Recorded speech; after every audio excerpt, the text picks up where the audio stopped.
I'm here today with my buddy Sam Cook. I've known him for a while, and I want to pick his brains about some things because he has his own company. He also works a 9 to 5, and he also is just outside in Broward, like throwing events and just a mover and a shaker out here in Broward. And that's what the podcast is about, Broward County. And you're definitely one of the people in Broward County that I want to have a conversation with. So I appreciate you being here. Introduce yourself to the people. Man, I appreciate you having me. My name's Sam Cook. Some to others, Big Face Hunnid. Broward County, born and raised. Just a regular guy, local neighborhood UPS guy. Where you grew up in Broward? 219, 31st and 19th, Royal Palm. All right, so that's a wild corner. Yeah. You see a lot. I used to coach Little League for Lakes, and there was a couple boys that we used to go pick them up from right there on that corner on 19th and 19th and 31st, yeah. Yeah, in those apartments right there, yeah. Red Hills. And them boys right now, actually, they got a lot of issues with a lot of other guys in Broward, the younger generation. I don't know if you're aware, but in those particular apartments right there, is a group of guys that are into it with other guys around Broward, and they've been making some noise out here, man. We want all them kids to slow down and calm down in Broward, man, because it's getting real hectic out here. And I don't think Broward is I don't think it's about gangs or nothing like that. It's just about where you grew up, cliques, neighborhoods, right, schools. Right. You know what I mean? It's not really about I'm a Crip or I'm a Blood. Nah, that's what it was in Broward County. We represented our neighborhoods. You know what I'm saying? You represent your hood, what side of town you from. It was more so that, not really a gang thing. What high school you went to? BA. I went to BA. I went to Northeast for a semester or two. Northeast kind of far from BA though. Yeah, on the other side of town. What's that about? So honestly, where I lived at, that's a school district. You either gonna go to BA or you go to Northeast. Yeah, it's weird. It's weird. It's like that. I think one part of the neighborhood you either gonna go to BA or you go to Dillard. The other end of the neighborhood you gonna go to BA or Coconut Creek. So okay. Yeah, it was kind of weird like that. I don't know if it's still set up like that now, but back then the district was kind of. What neighborhood you was in when you went to high school though? Like you were still over there in Royal Palm? So okay, me. My mom is from Broward County. My mom is from Lauderdale. Mm-hmm. I was raised with my mom and my stepdad. My stepdad, he's from Miami. So technically, I lived in Miami in Brown Subs until I was in probably like 9th grade. But I always went to school in Broward. My mama never let us go to school in Miami. We always went to school in Broward, but I lived in Miami. So, I had another little boy in here, man. My son, because, it's called Lesson Learned with Jay and Rich. Right. So I got my son in here interviewing his friends. This kid, his name's Santana. They live way past Doral Island. They go to school in Broward. Yeah. I'm not sure why. It's like almost an hour commute. Yeah. To pick him up and drop him off every day, and they've done it for years, ever since he was in elementary, and now he go to St. Thomas Aquinas. Yeah. You go out to eat in Broward, Sam? Yeah, I do. One of my favorite places I'll say is I like to go to Maestro's. Maestro's is good. But if I'm just like round the way type of thing, I like Jet Spoons. They got good breakfast. Jet Spoons. You the second person came in here and shouted out Spoons. Shout out Spoons, man. Especially y'all breakfast, man, because people know what it is, especially in Lauderdale. Yeah. So I'm going to shout y'all out, and I'm going to go ahead and put y'all address up on the screen, too, because you're the second person that came in here and shouted out Spoons.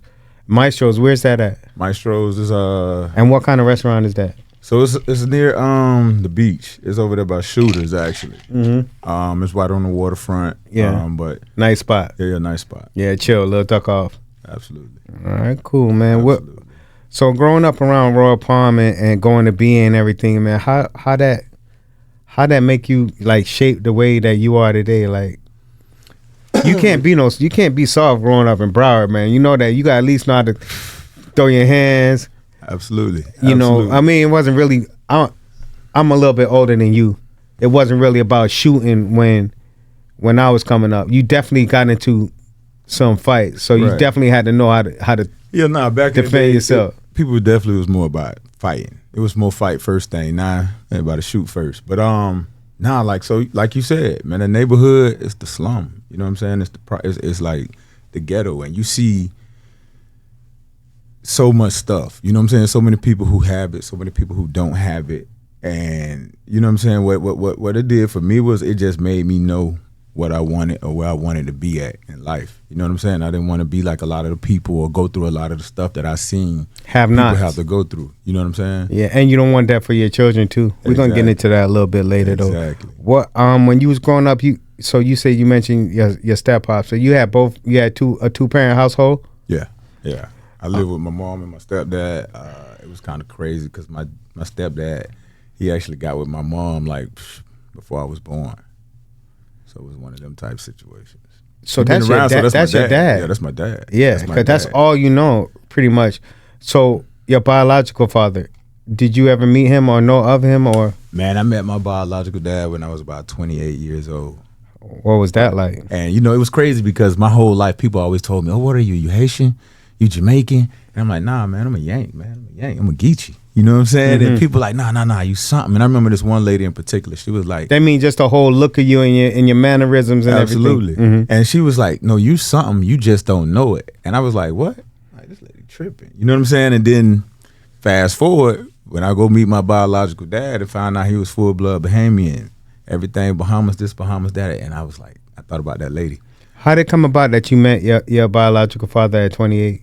So it's crazy. I was actually out of town. I was in Georgia. I was living in Atlanta, and I used to be back and forth. And my mom called me one day, and she was like, "Hey, next time you're in town, let me know because I got somebody I want you to meet." And I'm like, "What?"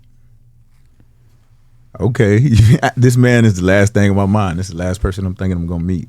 And I came into town, and it was crazy. I met this guy. When I met, this is the first person I ever looked at, and I was like, "Dang, he looked like me." Like that was the first time I looked in the mirror. You know what I'm saying? That's crazy. That was crazy. I was watching a story on YouTube just this morning before you came over, and it was about this dude that was actually with his biological father, a coach. They're actually in the NFL now, and he didn't realize it was his biological father. Right. Because the mother had never put two and two together. Right. And this guy was a mentor for him. He was in the Big Brother program. Okay. And it was actually his biological father. The guy kind of raised him. And the guy didn't know that was his son. And he didn't know that was his biological father. Yeah. But that's how it was with Jerry Rice. Jerry Rice didn't know his biological father, and he lived across the street. His whole life, this man lived across the street. Did you watch my episode with Z? Satavius Cheatham? Yeah. Did you watch that? Yeah, Z. Did you hear what he said about his biological father? Man, listen. He said the man lived across the street, and he ain't had no relationship with this man. Yeah, and I mean, my dad, our relationship, it wasn't, I want to leave that alone. Yeah, because I'm gonna have you back. Okay, I'm gonna have you back, and we're gonna just go on that alone because that's a whole lot. It was deep. That's a whole lot. Yeah, it ain't no trauma about it. No, obviously, because you're a functioning human being. I mean, from what I see, that's crazy. I don't understand because we would never do that. We wouldn't. It's just, but it's like that's crazy. Man, listen. I mean, I read this book, "Letters to a Young Brother" by Hill Harper once, and basically he was just saying, everybody do their best. You know what I'm saying? As a kid, and you looking at it through a kid's eyes, you just like, he didn't do this, he could have did this, he could have done that. And you know what I'm saying? As you get older and you live life, you know what I'm saying? You never know the demons that people are fighting and what they going through, what they facing, but you just got to know.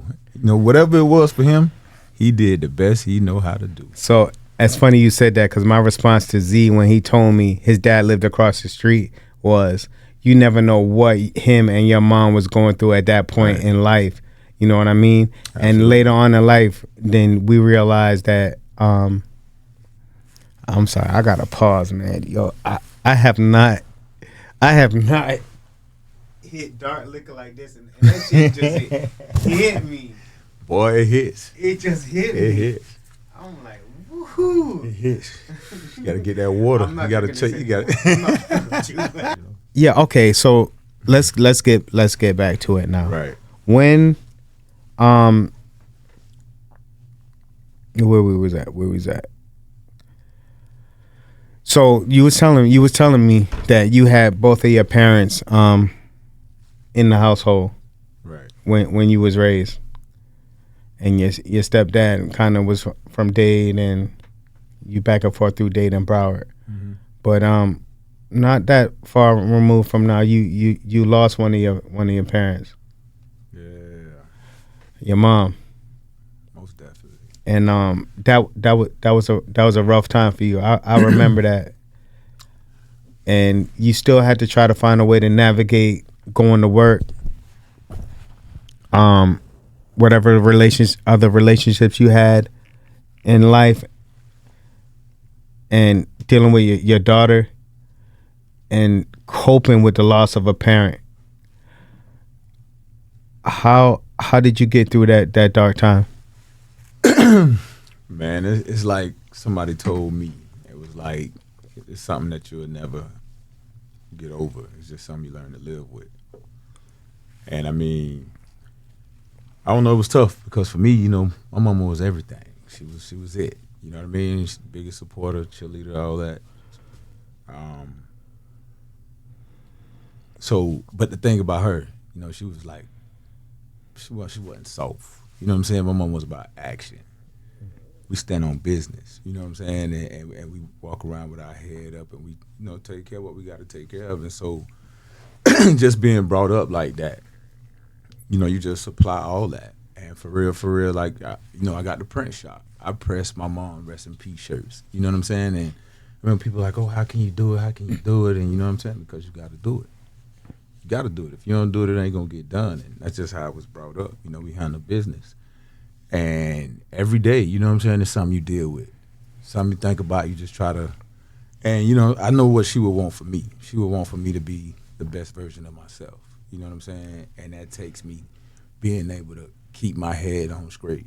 You know what I'm saying? That takes me being able to lead by example. Right. So you actually work a 9 to 5, and the 9 to 5 that you work, I know that job, and it's very demanding physically, mentally.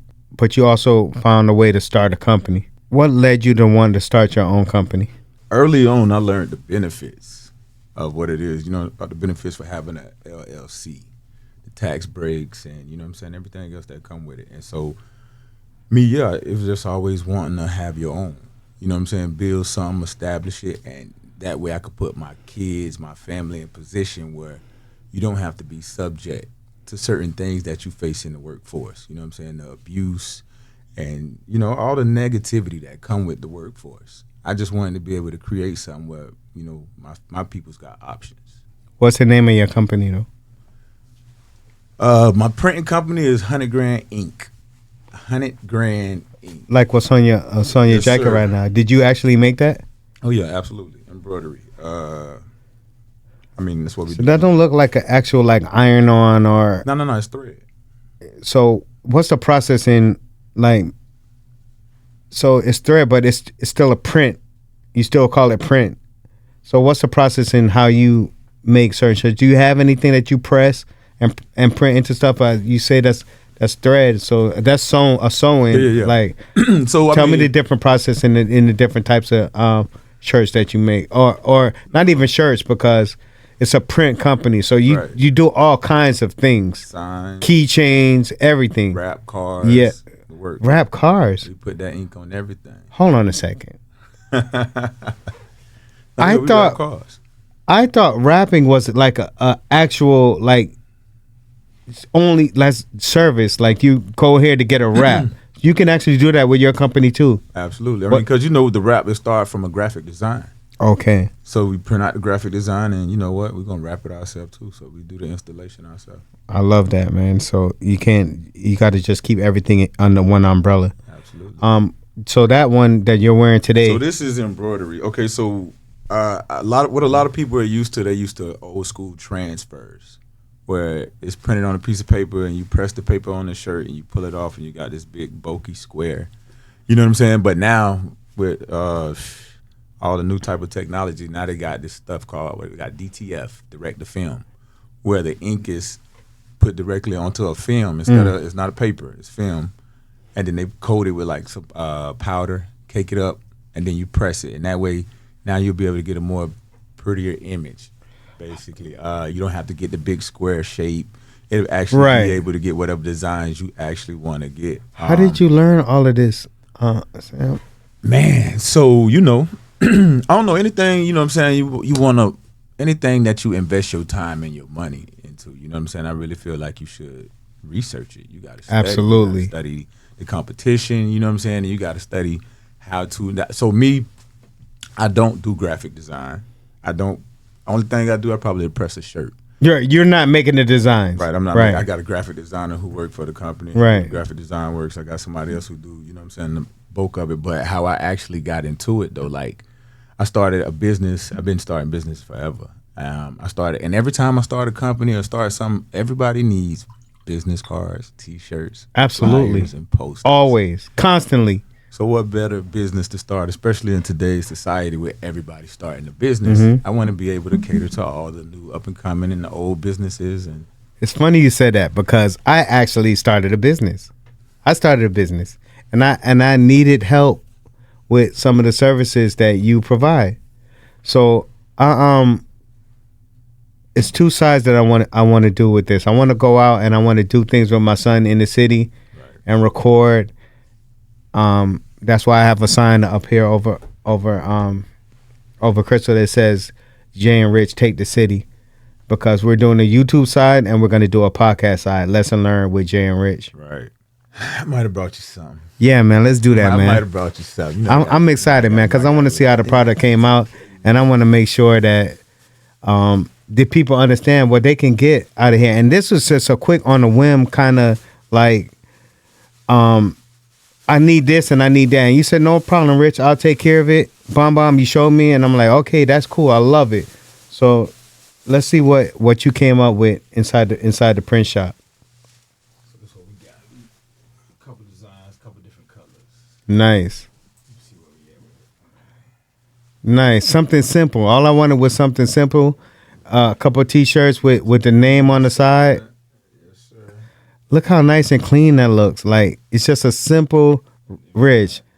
Did you get any for Jay? Did you, that says his Jay? Look at that. Absolutely. So we can't lose, man. So now we got our shirts. Lesson I learned. got a couple colors for you too, man. Different colors too? Yes, sir. Oh my God, I'm winning. I'm winning right here. Winning. Nice. Got the gray, and that's just such a nice and simple and clean design. I'm sure you have elaborate. Does anything I can think of you probably could make for me. Absolutely. You know what I mean? Absolutely. Because I'm also going to come to you later on and get the lesson learned side of it. Because like I was telling you earlier, I'm off of camera right now because I have to come up with so much clothes to wear all the time to be on camera. Right. If I can get a design for my logo that I wear just every time, but maybe even a different color, but Most definitely. And I like was wear saying, every single time. I could stop wearing different clothes and all of these things as well. And that's what I was saying about the embroidery. That's the hats. The hats So too. you get all the apparel, you know what I'm saying? Right. The embroidery, that's more so of the threads, just the sewing, you know what I'm saying? Do you charge properly for your services? Man, you Because know what? they taxing and I go to Lids. A matter of fact, on my like, look at that. Show that to the camera. Show the sign. The side. You see it with that the little simple Richie G. Mm-hmm. I put that on all my I put that on my stuff. Like, Gotta get you a new team, man. oh my God! Listen, we're gonna Yeah, discuss yeah, this yeah, later that's on too. another- We're gonna discuss this a little bit too, because you're a football guy. We're about to get into that, but they charge you just big money just to put your name on the side of a hat, and I'm sure these things you can provide too. So, do you charge accordingly for your product, or you just try to deal with the people properly and make sure that they can afford your service? So my motto is better quality, better service at a better price. That's and that was another one of the reasons that I got into the printing business, because like I said, starting my company, I used to have to deal with so many different print shops, and I felt like I wasn't satisfied with the turnaround time. I wasn't satisfied with what I was paying in the pricing. And so I just wanted to be able to provide a service that I would appreciate. Right. And now we have $100,000. 100 grand Inc. All right. So, what high school you went to again? BA. You played ball for BA? Yeah, I played at BA. I played at BA. I played a little bit at Northeast. I was fortunate enough to get a scholarship. I went to Reedley College. It's a junior college in California. What's the name of that? Reedley. Reedley. Okay. Reedley College. When I was at Reedley, it was the #1 junior college in the country. I went there for 2 years. I transferred from there and I went to West Virginia. What when you was playing ball, were you always like athletic, or did you have to like work to be in what position you played? My name's Sam Cook, aka Sam motherfucking Cook. Excuse me, I could. Oh yeah, we doing all of that. So cooking, listen, Sam, listen, cooking, listen, man, cooking them boys on the field. Man, I ran a 4.3, 440. I bench pressed 225, 17 reps. I had a 34-inch vertical leap. Like I was him. Wow. I went to the Junior Olympics, first place in the 100 meters. I went 10.3 in the 100. That's crazy. I ran, yeah, man. I ran track in college as well. You know what I'm saying? I was definitely. So you was always athletic. You Prototype. always had that. Yeah. Prototype. Yeah. Maybe some of that came from your Bahamian background that you didn't really know about. Hey, look, I had a strong back. Boy, I had a strong back. big back. Hey, what was your goals when you were playing football? What's the highest level you wanted to attain? So, I mean, obviously, you want to make it to the NFL. You want to play at the national level, right? And I feel like that's. Did you think you had NFL talent? Like, do you think you had the talent to make it all the way to the league? Absolutely. I feel like I did have the talent, but I didn't have my priorities in place. All right. So with that being said, why did you stop playing? I tore my ACL.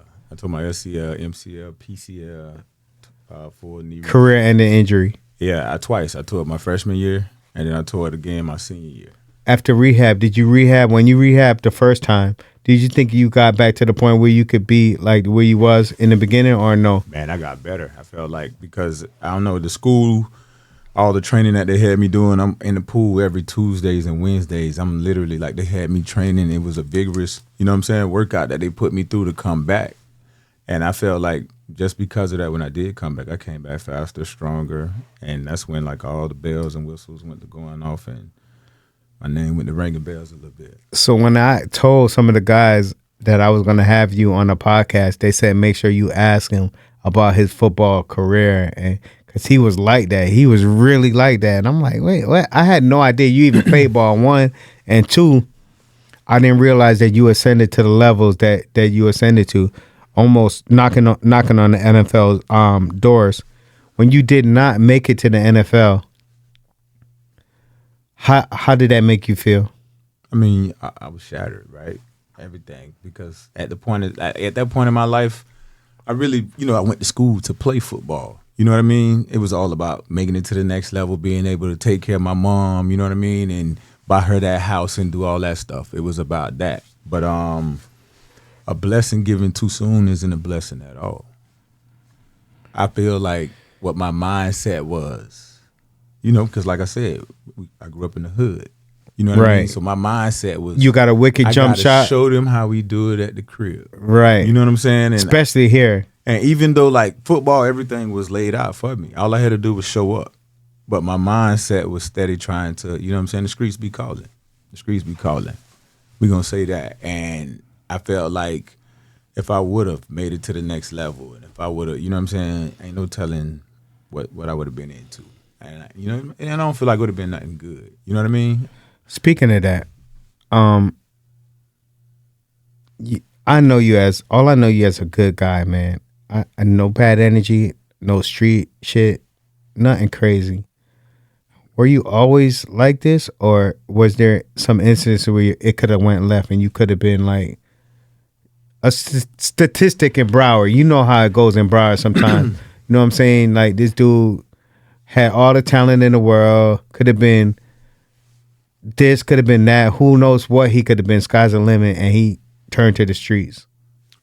So, and that's what I mean by a blessing given too soon, because I feel like the company that I was keeping and the stuff that I was into, you know what I'm saying, if I would have been put in a position to receive millions of dollars or whatever the case may be, you know what I'm saying? Like, I don't know. I feel like it took for me not to make it, for me to wake up and realize, hold on, wait, listen, you need to be focused on this. You need to be more, you know what I'm saying? Putting your energy, your time into this, because what you're doing, you headed for destruction. How important is it to keep the proper company? Like, keep fuck boys from around you. Keep, like, you know what I mean? Like, man, I feel like with our kids, that's the biggest factor that we can do to keep them.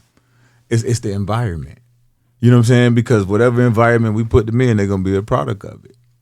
And a lot of times, you know, a lot of people, they don't want to move away from the hood, and you don't want to be a sellout. But a lot of times it's about getting your kids in a different environment. Because if my kids like me, anything like me, and if they put in the same environment that I was put in, they might not make it. They might not make it. But it's up to you to. So you say kids. How many children do you have? I got one. One.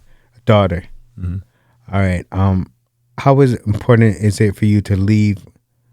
I won't say a legacy, but something for your daughter to build on. To build on when we leave. You know what I'm saying? Right. So I feel like us as a people, we don't have too many options. You know what I mean? You're either gonna play sports, or you're gonna be in the streets, or you're gonna be. And so for me, it's all about just giving her a chance so that she got opportunities, options. You know what I mean? If you want to pursue the family business, then you can pursue the family business. It's just about you having another way. A lot of times we get put in situations, and this is the only thing I got going. Especially with females, they get put in situations and they get in sexual advances that Compromise, they have to deal with, mm-hmm. and all this other stuff in order for them to keep their job. So for me, it's just about, you know, not having my family or my daughter. Not even keep their job though, Sam. It's a girl. Say it's a young lady, right? Mm-hmm. She looks good. You know what I mean? By society's standards, she looks good, right? And she might know she looks good. She might not know she looks good. But opportunities are afforded to people by society standards that looks good that are not afforded to people who don't look good. People who are in shape, in my opinion. Absolutely. They get more opportunities than people who are not in shape. People who are handsome or, you know what I'm saying, by society standards, get more opportunities than people who are not standards. Young females, they get proposition. You know what I mean? Mm-hmm. And I've been trying to explain this to my daughter. Like, I want her to be able to find out in her head that you're a pretty young lady, right? So you can use. It's weird. No, I get what you're saying. Absolutely. You can use that to your advantage. To your advantage, you understand? Yeah, but you have to be a humble person. You cannot be like, oh, I'm pretty. Like, you know what I'm saying? You're supposed to do this for me. Like, no. But you can humble yourself, be quiet, and be pretty. And people want to, just because of human nature, they want to help people that are pretty, or to them. That look good by society standards. Right. You understand? Right, absolutely. But then you also have people of power that when they got these, I don't want to get on Diddy, but when you got certain people, you know what I'm saying, right, who work for you or they beneath you, and she's pretty, you know what, I'm going to use my power to manipulate her or the situation, you know what I mean? So for me, it's just about not having to even deal with that. You know what? I don't have to go over here and work with these racist people. I don't have to go over here and work with these sexist people. I don't have to, because, you know, we got something already laid out. Okay, so I love that. You don't have to use your sexuality, but if you have it, that's all I'm saying, right? Yeah. We have a pretty woman in the room. I'm not sure what the experience that the pretty woman had in your life, but I'm telling you, just by society standards, you just afforded other opportunities. Oh, yeah. Whether it's consciously or subconsciously. And studies that show, you know what I'm saying, even like in job interviews, you got people that, you know, they're attractive or they, you know what I'm saying, by society standards, they look good, and they'll get the job quicker than somebody who might be more qualified just because they don't got the look. Or skin tone, race, all kinds of things play into factor. It's like a soup. It's a melting pot. These things are fluid, and it's not set in stone. I'm like, let things flow naturally, and you don't have to go out and be. It's hard, because you're a parent and you don't want to. You don't want to. You don't want them to put themselves in a situation. Well, not that, but you don't want to try to just make them be a little mini version of you, or you know what I'm saying? You want them to have their own autonomy and be their own selves and everything, but you also want them to understand, like, yo, we've been here before. It's called Lesson Learn. I got a whole podcast called Lesson Fucking Learn. Like, I've lived on this earth for 50 years. I know what it is. I've been through this, and I'm trying to give you like tools to and some of these younger generation, they don't want to hear it. They just want to go through what they want to go through, and it's rough, man. Especially when it's a parent to a child. Right. You know what I mean? So, hopefully she watches some of these things and she sees because I shout her out in this shit all the time, man. So hopefully she sees what's going on. So. Lesson learned. With that being said, Sam, because I'm enjoying the conversation. Absolutely, man. And I could keep you here for like 2, 3. Left. You know what I'm saying?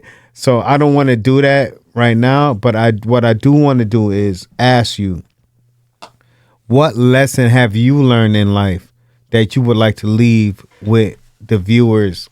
There are no shortcuts in life. We all look for the shortcuts. We look for the fast money. You know what I'm saying? But that's just not the way the universe works. You'll get it, and it's going to go just like it comes. And you can keep trying, but until you figure out, until you decide, you know what I'm saying, I'm going to take this thing head on. Me, I started several businesses. I started all these different companies. And one thing, even about the print shop, you know what I'm saying, I said myself all the time, this ain't what I had in mind when I started the print shop. Me sitting here pressing shirts all day. I was on vacation last week, and I pressed shirts every day that I was on vacation from my 9 to 5 every day. You know what I'm saying? But that's how it's supposed to go. We have to learn to embrace the struggle. You know what I'm saying? Find the beauty in the struggle. We always want to run from the pain. You know what I'm saying? But if you really know what comes from the pain, sometimes just endure. Pressure makes diamonds. We've been made to endure. You know what I'm saying? So it's about enduring. It's about just, hey, you know what? Head on. And that's just like everything else. My mom passed and I got to make the shirts. Take everything head on. You can't escape it. You know what I'm saying? If you learn, as a kid, for me, one of the hardest things was waking up in the morning. My mom used to wake me up and she'd come back 10, 15 minutes looking for me and she can't find me. I done got in the closet, got on the floor, sleep.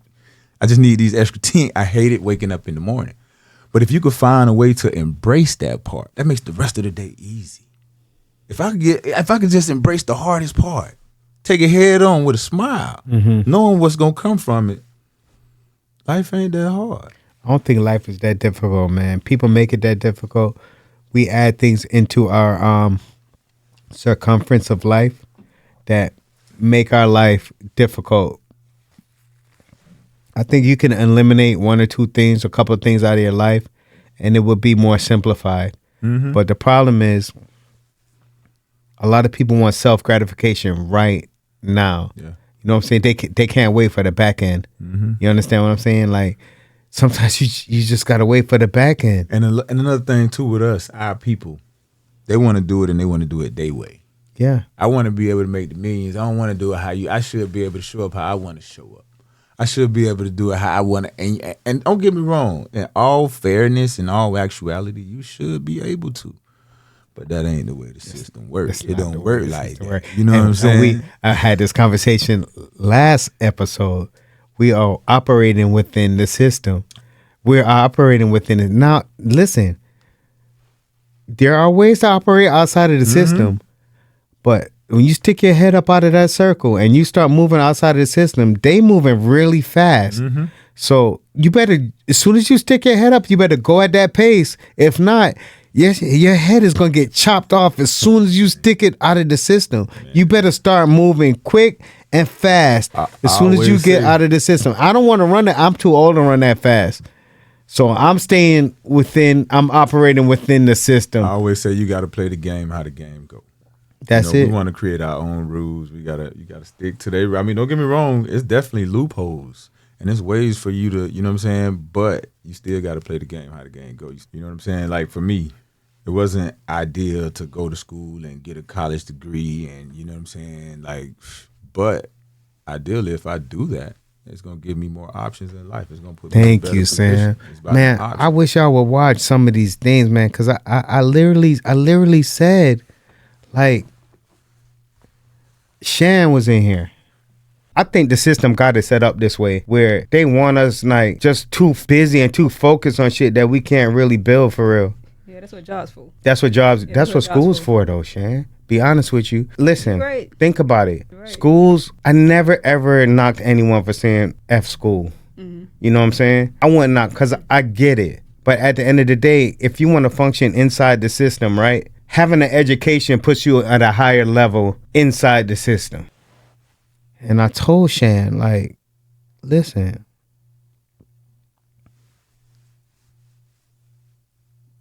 In the system, having a college degree, I never knocked anybody for saying F school, right?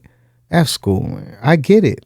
Because school it's like a meat market. Like, but if you're operating within the system, school is just another option for you to operate at a higher level within the system because these people want you to see you with credentials.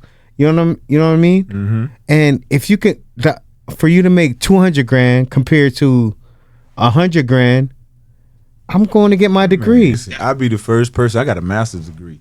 I'll be the first person. That's crazy. Listen, I'll be the first. I love Hey, bringing listen. my people No, in here, listen. man. Listen, I'm gonna tell you some real. I don't got a high school diploma, but I got a bachelor's and I got a master's. Yo, that's crazy. I stand on school ain't nothing but the white man game and it's ran good.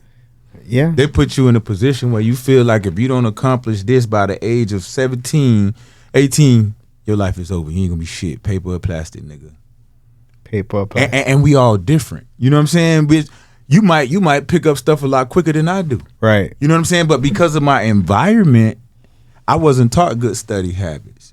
Because of my environment, I wasn't taught to apply myself. I go to school every day. I play football. Them people gave me grades. And I thought it was cool because I'm good enough for them to give me grades. You know what I'm saying? Right. But at the end of the day, they ain't doing nothing but handicapping me. Right. When I went to college, bro, remember I didn't have a high school diploma. The colleges wanted me, so they flew me out. I enrolled in college before they even found out I never finished high school. Don't get me wrong, all I needed was the fourth quarter of English 4. You know what I'm saying? Yeah. But they didn't offer that until the fourth quarter, so I had to go to school for a whole year to get the fourth quarter grade. When I got these people offering me scholarship right now. You know what I did? Talent. I jumped on a plane. I went to California. And I used to be stressed every day. And this girl, she was like, man, oh my God, you Sam Cooke. Like, why are you so stressed out?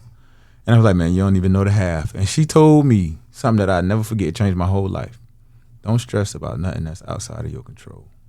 If you can't control it, what you stressing for? And I was like, you know what? I'm in college. I'm on a football team, and I'm not even enjoying the experience because I'm so worried about they gonna find out I ain't got no degree. I gotta go home. You know what? I'm finna go to school. I went to school. I did the best I could do in school. I graduated with a 3.7 GPA. I made the dean's list. Listen, I'm gonna go to school. I'm gonna do the best I could do on the football team. I'm gonna do the best I could do in track. I'm gonna apply myself. And I learned good study habits, and I learned to apply myself. When I came out of high school, them people made me feel like I wasn't shit. But when I get to college and I'm learning all this different stuff, and my mindset was, I'm not going home. I'm not going back to Royal Palm. Because I know what it looked like when I gotta go home. I know what my life gonna be. You know what I'm saying? It's gonna be dead in jail. The road that I'm on, what I got going on, they say that's how that shit ends. So I can't go home if I don't want my shit to end like that. So I made it my business to stay in school. I made it my business to apply myself. I said, I'm gonna pass by any means necessary. And I sat there and I applied myself. And when I say, I was like, whoa, hold on, wait. Because I didn't think I was smart. Coming out of Broward County school board system, I thought I would, you know what I'm saying? I used to be the kid hiding in the back. I don't want to read. Man, I remember when I went to college, I felt like I couldn't read when I got to college. And this girl told me, she said, you know what? You just got to find something that you like to read about. My first book that I picked up was Zane's Sex Chronicles. I read all Zane's Sex Chronicles, volume 1. It was something, and it was a page turner for something me that as an kept your 18-year-old, attention. an 18-year-old young man, sex, page turner. And then it was like, oh, wait, I want to learn about finance. Hold on, wait, I want to learn about business. I want to learn about, like, I got to be able to manage my money. And now, next thing you know, I'm reading book after book after book. And I was like, bruh, All this time I was in Broward County, nobody enlightened me. Nobody. They gave me grades. You know what I'm saying? But they never took the time. They didn't care about you though, Sam. They didn't care about you. They cared about the talent. So football, sports, all that ain't nothing but a use situation. Them coaches using you to get the wins and whatever they got to get out of you, but you have to use them to get whatever you could get, whether it's the education, whether it's, you know what I'm saying? And you have to know that. Don't just let them use you. You got to be making sure you getting something out of this that's going to better your life. You know what I'm saying? Right. And so for me, like, I was like, you know what, bro? I ain't finna go home. I'm going to, and me applying myself, me learning good study habits, I learned that I was an intelligent young man. And that's who I met. I didn't meet the Royal Palm BA product. I met the aftermath of what was created outside you left Broward County, and I'm so appreciative of meeting you. I'm so appreciative of you being here. I'm appreciative of our brotherhood. I hope this not the last time that you come back and bless my platform. Not at all. Because I'm also trying as well to try to do something outside of a 9 to 5. Right. Absolutely. And we never know where it can go. All we can do is keep feeding the machine and nurturing the product and see where it goes from here. But with that being said, man, I'm gonna go ahead and let you tap out for the day, because what's gonna happen is I'm gonna keep you in here all night. And I'm gonna keep you on that 1738. Nah, you're not gonna do that, because one thing, I'm older and I'm wiser now, and I understand dark liquor. Not for me. I cannot recover to where I used to. I need something nice and easy, nice little Tito's, little sip like man, that. Just to throw it out there too. See, for me, it's about that same path that I walk. Mm-hmm. It's a lot of young men out there that walk that same path. That come from They're still walking streets, come from the same. That's why you in here, they don't Sam. know. They don't know. You know what I'm saying? That's The why you same in time, here. nobody. Don't let them use you. Use them. So for the past 12 years, no, 13 years, I've been partnering with the city of Fort Lauderdale Parks and Recreation. Yeah, you did tell me We do that. turkey drives. Yes. Where we give turkeys back to the community for Thanksgiving. We partner with Honey Baked Ham, Parks and Recreation for Christmas, and we do the ham giveaway. Mm-hmm. Now, don't get me wrong, I've done it for 13 years. The past 2 years after my mom died, I kind of slowed up. Yeah, because that was understandably. that was her thing. She was always with the giveaways. And I'm definitely gonna get back to it. But yeah, for me, that's what it's about, bro. Giving back. Giving back, reaching to them. You are kids. giving back. You gave back a lot of knowledge today. You gave back a lot of hope for people that are coming out of the same situation that you come out of. You understand? And that's all we could do. And it's about Broward. That's what this about, Broward. And I love Broward. Absolutely. I love Broward. Absolutely. I'm a product of it. Yeah. We a product of Broward County. I also went to Boyd Anderson High School, and I had a whole lot of experiences that shaped the way that I'm shaped out of Broward. I enjoy Broward, man. A lot of people cut and left, went to Georgia. They went to, all over the country to make it easy on themselves because, and we thugged it out in Broward, and we doing what we doing, and we still here. So we're going to keep thugging it out. We're going to keep doing what we doing, and we're going to keep going up. So most blessings to you, your family, your future, what you have in store. Do you aspire to have more kids? I'm not against it. You're not against it? I'm not against it. So just know that the partner that you with in life, they might want children. So you got to just... I aim to please. Okay, cool.